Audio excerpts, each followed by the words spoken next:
Very painful things that every survivor of narcissistic abuse says. Before encountering a narcissist, most of us believe the world is fair and good. Then, our beliefs are shattered, and our inner world is turned upside down. Why? Because we encounter truly malevolent individuals, the kind we thought only existed in myths and stories. Suddenly, we find ourselves grappling with questions that seem unanswerable. We obsess over the same thoughts, repeating our story to different people, trying to make sense of what happened. These conversations reveal much about the shock and deep deception we've experienced. Hello, and welcome back to the Narcissist Revealed channel. Today, I will discuss 3 common phrases that every person abused by a narcissist says, and how understanding them can help you move forward. If this sounds interesting and you want to learn more, please consider subscribing. As I always say, your subscription helps spread awareness about narcissistic abuse. 1. I did not know people like this existed. I did not know people could be this evil. Why would someone say that? They say it after enduring unimaginable abuse. They can't fathom how someone can lie so effortlessly or intentionally cause harm. They struggle to understand why someone would fight so hard for custody when they don't genuinely care about their children, or why someone would be so manipulative and deceitful to avoid responsibility. They don't comprehend how someone can downplay and distort abuse, making the victim appear overly sensitive, or how someone can be so indifferent to the person they claim to love, changing like a chameleon and becoming someone else once their interest fades. It's bewildering because you're not like that. Since you're not malicious, you can't grasp how someone else could be so cruel. You don't think like a narcissist. For them, this behavior is just who they are. The shocking realization is that, for them, being this way doesn't make them feel bad. Your disbelief stems from the fact that you didn't think such people existed. When you encountered the narcissist's malevolence, you couldn't believe someone could be so destructive. You might have envisioned a monster as someone with horns and a red cape, something easily identifiable. But now you're dealing with someone who initially seemed kind, calm, and charming, only to reveal their true nature later. How could this be? Why didn't you know people could be like this? Perhaps you were raised by loving parents, or had never been abused by a narcissist before. You knew some people could be dishonest and deceitful, but this is something entirely different. This is on a whole other level. Even though you've experienced it, that world still feels foreign to you. 2. How can all of that be a lie? Explain to me how all of that can be a lie when I still, deep down, feel the kindness my narcissistic partner showed me in the beginning. I remember those good moments, and they confuse me. I'm not sure what is real or not. Inside me, there are 2 conflicting feelings. One part of me hates them, and the other part wants to give the relationship another chance. How can I get that good person back? It breaks my heart to hear this almost every day. When I see this, it shatters me because it shows the immense pain, confusion, and distress caused by the narcissist's Dr. Jekyll and Mr. Hyde personality. People are baffled by the contradictions, wondering, how can this relationship be a lie when it felt so real? The emotional memories of feeling connected to them linger. It felt like they were genuinely there, paying attention and listening. How can it all be a lie? How am I supposed to process this? They struggle to accept that it was all a grand deception. They can't comprehend that the person they initially fell in love with was never real. It's hard to believe that the person they were dealing with was just a mask the narcissist wore to manipulate and confuse them, selling them a false reality. How can all of it be a lie? They seemed real at times. At least that's how it felt. You mean to say it was all a lie? This also reveals that the person asking is being honest. From my perspective, it wasn't a lie. I invested everything into the relationship. I did everything I could to make it work. No, I didn't lie. I know you didn't fabricate the lie. You did nothing to contribute to that grand illusion. You were unknowingly made a part of it. You had no idea you were entering a narcissist's fabricated world. That's what they sold you. It was all a lie, and accepting it is like believing someone is dead when they are still living. It's ironic because they're only dead to you, or rather, the person you thought they were is dead to you. That's what makes the grief so hard to understand. You feel betrayed by a very real person, even though the one who betrayed you doesn't exist. So, whom do you hold accountable? That's the complexity of it all. 3. I don't recognize myself anymore. Number 3 and the final one. I no longer recognize myself. I'm not sure who I am. I'm not sure what I like. I can't decide what I want. I don't know what to do next. I feel like I've become a shell of who I used to be. Have you ever felt this way? If so, please share your thoughts in the comments below. Do you struggle with this feeling? Share your stories. You never know how many people will relate to what you're saying and feel less alone on their journey to healing. When the narcissist made you doubt everything about yourself, it's no wonder you feel this way.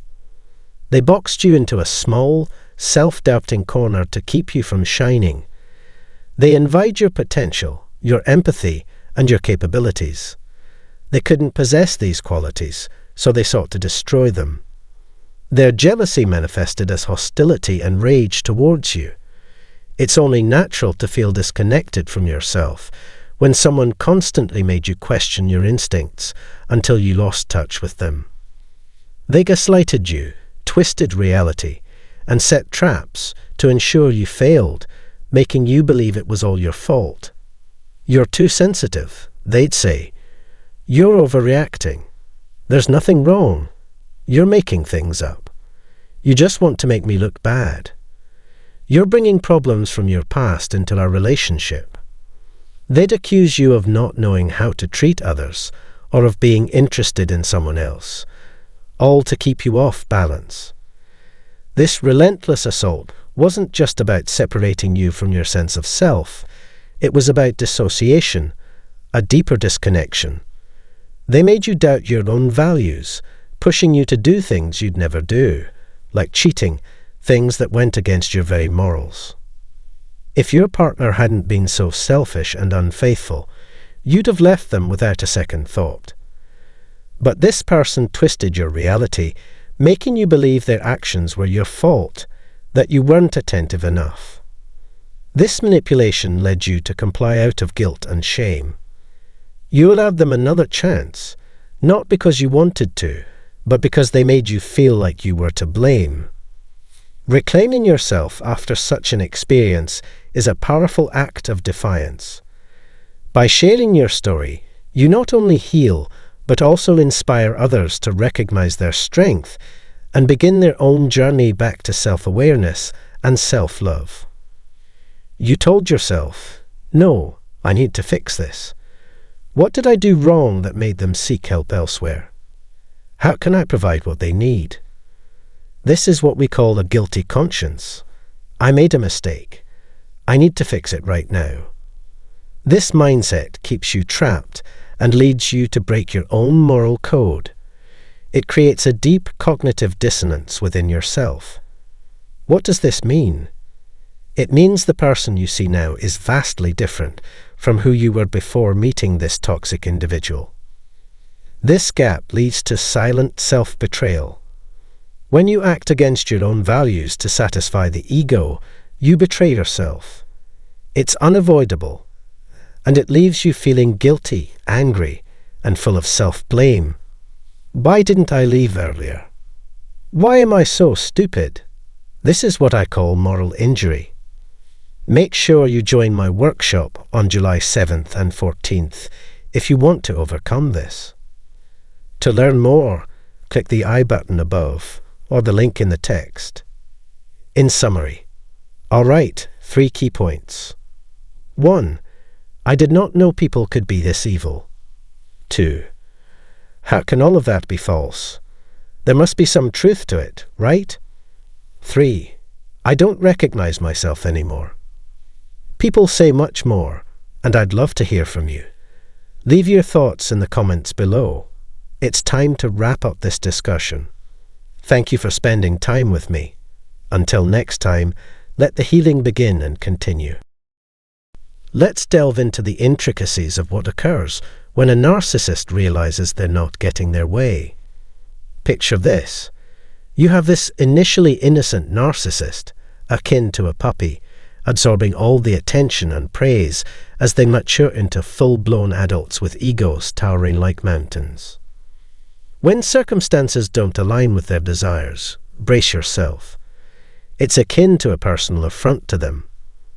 We're not discussing minor disagreements, rather, anything challenging their control, like setting boundaries or asserting individual opinions. Prepare to navigate the labyrinth of narcissistic behavior. For a narcissist, encountering frustration is akin to a gut punch. They struggle to cope, spiraling into a realm of stress and anxiety that's unparalleled. It's akin to walking a tightrope, balancing between their usual self and something far more turbulent. When confronted with stress, anxiety, or frustration, narcissists exhibit behaviors reminiscent of individuals with borderline personality disorder. Think tantrums, heightened emotional responses, and grappling with emotions like anger and envy. Frustration acts as fuel to the flames for a narcissist.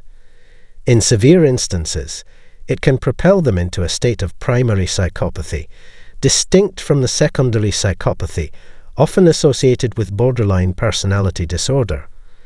Both narcissists and individuals with borderline traits wrestle with managing frustration, often resorting to extreme measures to cope. Here's the deal.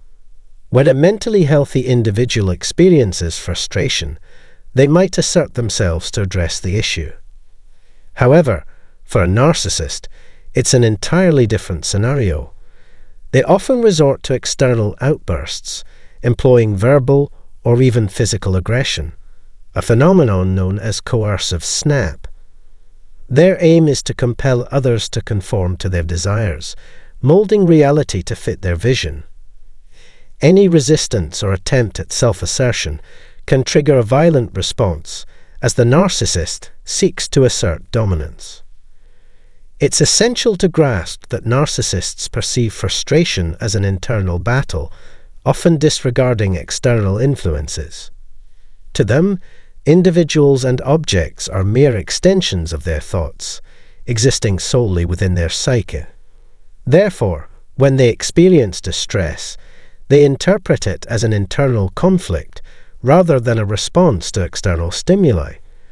When provoked, their aggressive behavior aims to alleviate internal discomfort by enforcing compliance with their idealized reality. Narcissists don't perceive people as genuine individuals. Rather, they view them as characters in their personal narrative, existing solely within their mental landscape. Consequently, when they feel frustrated, it's not due to tangible actions in the real world, but rather their imagined portrayal of others causing them distress. Walking away proves futile because individuals persist in occupying their mental space. Unless they can relinquish their mental constructs or exert control through violence, they will remain frustrated. When situations escalate, narcissists can undergo a significant shift in personality, a bit like flipping a switch. In this mode, they become impulsive, destructive, and prone to erratic outbursts that border on irrationality.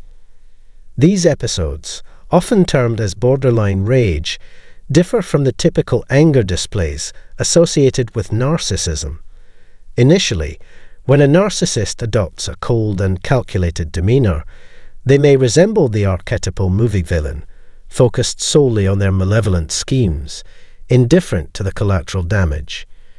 However, there exists another facet to their persona, where they transform into charming, ideal partners, exuding warmth and kindness. But beware, beneath this facade lies a lurking darkness, poised to reveal its true nature. Despite their courteous and caring demeanour, it's merely a guise to conceal their innate tendencies. Let's ground this discussion. Sometimes, individuals who appear entirely ordinary on the surface harbour malicious intentions underneath. They may wear a smile while clandestinely orchestrating schemes to disrupt your life, whether through spreading rumours or sabotaging your career. The repercussions of their actions can be severe, leaving you profoundly unsettled. Now let's delve into the concept of the borderline state. Picture it as two versions of the same character. The first resembles a volatile volcano, erupting suddenly with bursts of anger or tantrums, typical behaviour for a narcissist. The second version is more insidious, akin to a slow burn, where they methodically instigate trouble and then shift blame onto you. This tactic is favoured by covert narcissists, adept at playing manipulative mind games. Essentially, when faced with adversity, narcissists can transition into a borderline state. The overt type erupts like a firecracker, while the covert type engages in clandestine plotting and scheming. In certain instances, individuals with inflated egos may feel slighted or perceive themselves as wronged, prompting them to concoct revenge schemes against perceived adversaries. They excel at concealing their true motives, assuming an innocent facade until the opportune moment arises for them to strike. It's akin to a battle waged between two opposing factions. These individuals adeptly evade accountability, convincing themselves that their aggressive actions are warranted. For them, victory is paramount, and failure can trigger a downward spiral into despondency, excessive alcohol consumption, or even detachment from reality. Now let's dissect this further. Some individuals can exhibit alarming behaviour, particularly towards those close to them. They may commence with verbal assaults, escalating to physical violence, treating others as objects rather than individuals. If they harbour feelings of paranoia or vindictiveness, caution is warranted. These individuals may resort to stalking or harassing those they perceive as adversaries. Now, onto the topic of revenge. It's a primal human instinct to retaliate against those who have wronged us. Some perceive it as a means of restoring fairness. However, their objective extends beyond mere punishment. They aim to restore the victim's sense of security and ensure the wrongdoer faces consequences. It's about restoring equilibrium and righteousness. However, navigating revenge is complex. It can morph into an all-consuming fixation, an obsession that refuses to dissipate. Left unchecked, it can evolve into a personal vendetta, culminating in self-destructive behaviours or harm inflicted upon others. It's akin to investing all one's time and energy into something that drags them down, perhaps even leading to a descent into madness. Now, let's delve into the realm of narcissistic revenge, an entirely different ballgame. For narcissists, seeking revenge serves as a means to bolster their fragile ego and cope with feelings of embarrassment or disrespect. They perceive themselves as victims, regardless of their role in instigating the conflict. It's as though they feel compelled to assert dominance to reaffirm their self-worth, akin to a power trip. Viewing themselves as untouchable and flawless, narcissists undergo a transformation when faced with embarrassment or challenges to their authority. They enter revenge mode. By punishing those they deem responsible, they endeavour to restore their sense of superiority and control, seeking to reclaim the godlike image they hold of themselves. Should thoughts of retaliation begin to surface, it's crucial to pause and introspect. Ask yourself, What is driving this impulse? Are you safeguarding your dignity, or is it merely a quest to gratify your ego? Distinguishing between motives rooted in a pursuit of justice versus those fueled by self-interest is paramount. Are you inclined towards fairness and pragmatism, or do you find yourself swayed by pettiness and self-righteousness? It's a delicate balance, but discerning your intentions can be transformative. Ultimately, while some yearn for restitution to alleviate the pain inflicted by another's actions, others gravitate towards revenge driven by a sense of moral superiority. It boils down to the path you opt to traverse. Hey everyone, I'm going to talk about the terrible effects of not talking to your ex-narcissist today. This breakup hurts the ego and helps you get better.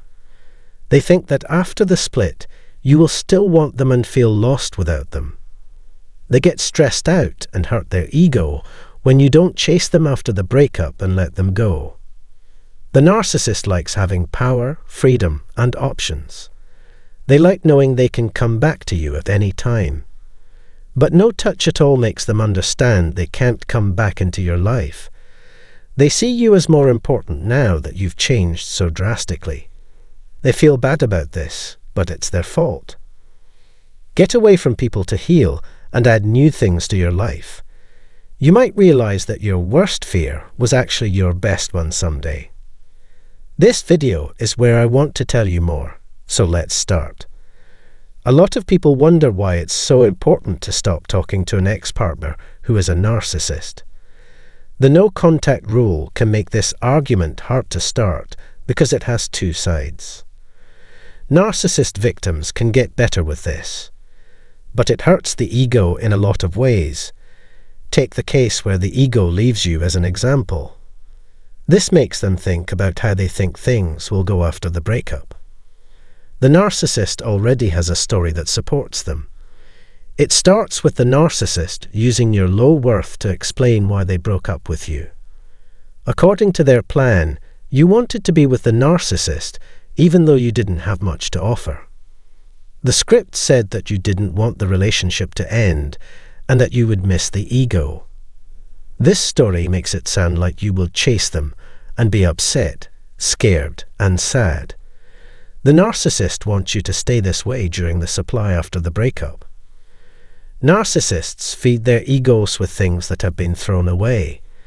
They enjoy knowing that you're unhappy after they've left you.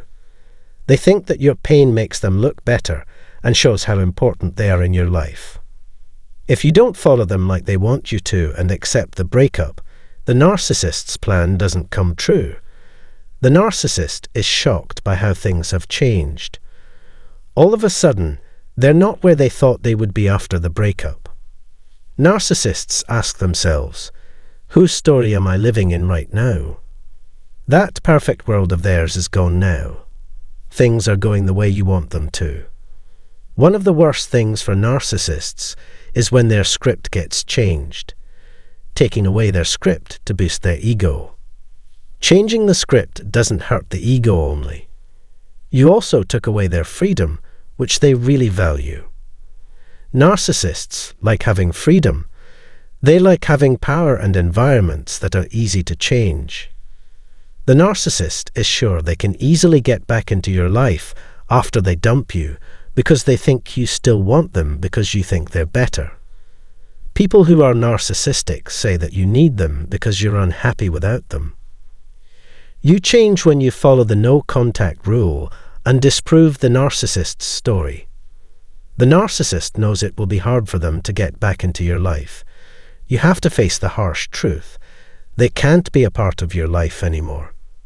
The door was shut. It wouldn't be worth much to even talk to them. You wouldn't respect what they said or how they felt.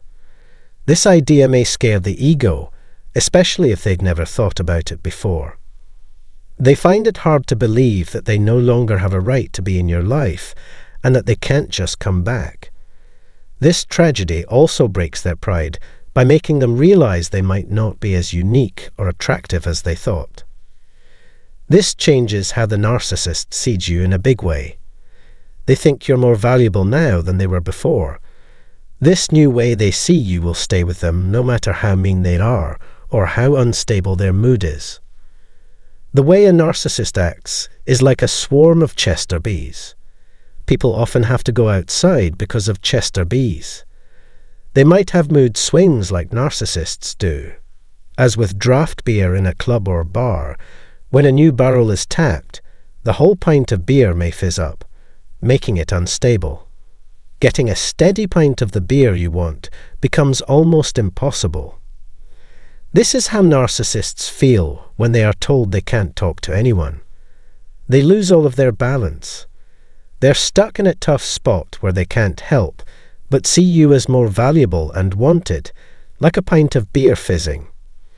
Narcissists find it hard to accept this change because it goes against what they believe and makes them feel bad about their own self-worth. Maybe narcissists used to think of themselves as the thing you were always looking for. They got pleasure and a boost to their ego from seeing you in pain and hunger. But something very important changed. You are now the prize. The narcissist may be mad about this change, but the truth is more important than their lies. The overwhelming reveal of the new dynamic breaks the story they worked so hard to make and keep up. Doesn't this seem like the narcissist's problem? Certainly not yours. After this disruption, there is a healing gap. This space is strong and changes things. It gives you the chance to try new things and see new places. You might stop, think, and be amazed at how things turned out so quickly. You're having the best time ever with what seemed like a nightmare. You can be thankful and happy about this event. Narcissists, on the other hand, won't be able to move on because they refuse to change and like to play games. This will hurt their feelings and make them more angry.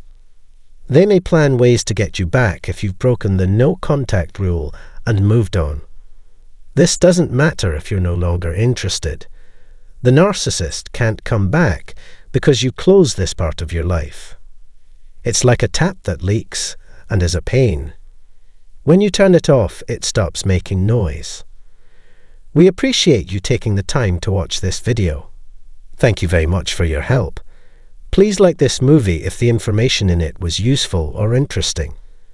We want to make more content because your likes tell us that it's useful. Leave your thoughts, stories, and opinions in the comments. Your opinion is important to us and can make a big difference in our community. Sharing your stories might help someone in a similar situation feel better, get better, or understand better. You can share this movie. We can help more people deal with narcissists because of your help. Last but not least, please join our channel. If you sign up, you won't miss any of our new material. You can stay up to date on our new content as we add tools to help you along your path by subscribing. Again, thanks for your time, help, and participation. Thank you for